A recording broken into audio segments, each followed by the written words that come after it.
প্রশ্নপত্র ফাঁস চলবে না, লক্ষ লক্ষ পড়ুয়ার ভবিষ্যৎ নিয়ে ছিনিমিনি খেলা চলবে না, প্রায় প্রতি মাসে কোনো না কোনো পরীক্ষার প্রশ্ন ফাঁস চলবে না, চলবে না প্রশ্ন ফাঁসের নৈরাজ্য, আনতে হবে স্বচ্ছতা। এই দাবিতে দিল্লিতে শুরু হওয়া ছাত্র যুবদের আন্দোলন গোটা দেশে ছড়িয়ে পড়ছে। সোমবার দিল্লিতে আন্দোলনকারীদের ওপর দিল্লি পুলিশ যেভাবে লাঠি চালিয়েছিল, কাঁদানে গ্যাস ছড়েছিল, বর্বরতা নির্মমতার যে অভিযোগ উঠেছে, তার প্রতিবাদে কেন্দ্রীয় শিক্ষামন্ত্রীর পদত্যাগের দাবিতে দিল্লির পাশাপাশি আন্দোলন ছড়িয়ে পড়েছে কলকাতা থেকে কেরলম, বিহার থেকে রাজস্থান, মুম্বাই থেকে মধ্যপ্রদেশ, আগরতলা থেকে রাঁচি।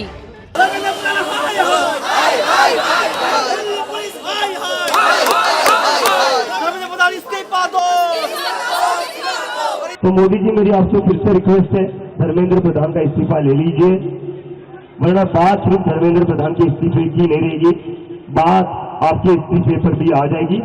নিটের মতো সর্বভারতীয় এলিট পরীক্ষার প্রশ্ন ফাঁস ঘিরে উত্তাল দেশ। শিক্ষামন্ত্রী ধর্মেন্দ্র প্রধানের ইস্তফার দাবি, পরিবেশ কর্মী সোনম ওয়াংচুকের অনশন, যা ঘিরে উত্তপ্ত দিল্লি, উত্তপ্ত সংসদ।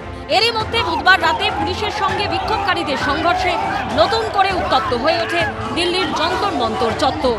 সন্ধ্যে থেকেই শুরু হয়েছিল ভিড়। নিকটবর্তী ইন্ডিয়া গেট এলাকাতেও বিপুল সংখ্যক মানুষের উপস্থিতি দেখা যায়। তারপরই ধুন্ধুমার পরিস্থিতি তৈরি হয়। We are here to stand with the students. We are here to stand on the side of justice. এরই মধ্যে রাজধানী ছাড়িয়ে আন্দোলনের ঢেউ পৌঁছে গেছে কলকাতায়। শুক্রবার কলেজ স্ট্রিট থেকে ধর্মতলার রানী রাসমণি অ্যাভিনিউ পর্যন্ত মিছিল করতেছে ককরোচ জনতা পার্টির পক্ষ থেকে কলকাতা পুলিশকে চিঠি দেওয়া হয়েছে। দিল্লি থেকে কলকাতা কেন, দিল্লি কালকে পাটনা হয়েছে, মুম্বাই বম্বে হচ্ছে, রাত পুরো দেশ জুড়ে ছাত্ররা আন্দোলন করছে। সেই আন্দোলনকে আমরা সংহতি জানাবো না? আমরাও তো কলকাতার ছাত্র, আমরাও তো এই স্ক্যামগুলোর বিরুদ্ধে। কেউ যৌক্তিক আন্দোলন করলে সরকার সেটা দেখবেন, কিন্তু অন্য কারো কোনো উদ্দেশ্য থাকলে বিনা নির্বাচনে সেটা সম্ভব নয়, এটাও মাথায় রাখতে হবে। নিটের প্রশ্নপত্র ফাঁসের প্রতিবাদে পথে নামেন আলিয়া বিশ্ববিদ্যালয়ের পড়ুয়ারা। পদ্মপুকুর পর্যন্ত হয় মিছিল। আমি নিজে একজন নিট অ্যাসপিরেন্ট, আমার পেপার খুব ভালো যায়, আর আমি এটাও জানতাম যে হ্যাঁ হয়ে যাবে, কিন্তু তারপরে 21 তারিখের পরীক্ষা খারাপ যায়। কারণ কি, আমাদের ডিপ্রেশন হয়, আমাদের স্ট্রেস বাড়ে, সেগুলোর দায়বদ্ধতা কে নেবে? এই আন্দোলনে আমি এই আন্দোলনের সাথে আছি। আন্দোলন চলবে যতদিন না আমাদের শিক্ষামন্ত্রী ইস্তফা দিচ্ছেন, আমরা এই আন্দোলন চালিয়ে যাব।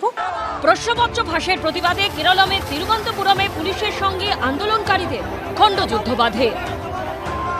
একই ছবি রাঁচি, পাটনা, ভোপাল, জয়পুরে। মুম্বাইতে প্রিজন ভ্যানে তুলে নিয়ে যাওয়া হয় আন্দোলনকারীদের। গুরুগ্রামে পুলিশ আন্দোলনকারী খণ্ডযুদ্ধ বাধে। আগরতলাতে চলে বিক্ষোভ। রাঁচিতে বিজেপি পার্টি অফিসের সামনে বিক্ষোভ দেখানো হয়। পেপার লিক তো কোনো নতুন ঘটনা নয়। আইএনসি 15টা হয়েছে জাতীয় স্তরে, ইন্ডিয়ান ন্যাশনাল কংগ্রেস তারা যখন ক্ষমতায় ছিল, টিএমসি 7টা, ইন্ডি জোট। এটা কি চাইছে? বিষয়টা হলো পশ্চিম বাংলাকেও যেমন অস্থির করবার জন্য চেষ্টা হয়েছে, পশ্চিমবঙ্গবাসী সেখান থেকে বাঁচিয়েছেন, আবার তারা লেগেছে। এরই মধ্যে ককরোচ জনতা পার্টির প্রতিনিধিদের ফের আলোচনায় ডেকেছে কেন্দ্রীয় সরকার। পার্থপ্রতিম ঘোষ, সৌমিত্র রায় ও দীপক ঘোষের রিপোর্ট, এবিপি আনন্দ। এবিপি আনন্দ, এগিয়ে থাকে, এগিয়ে রাখে।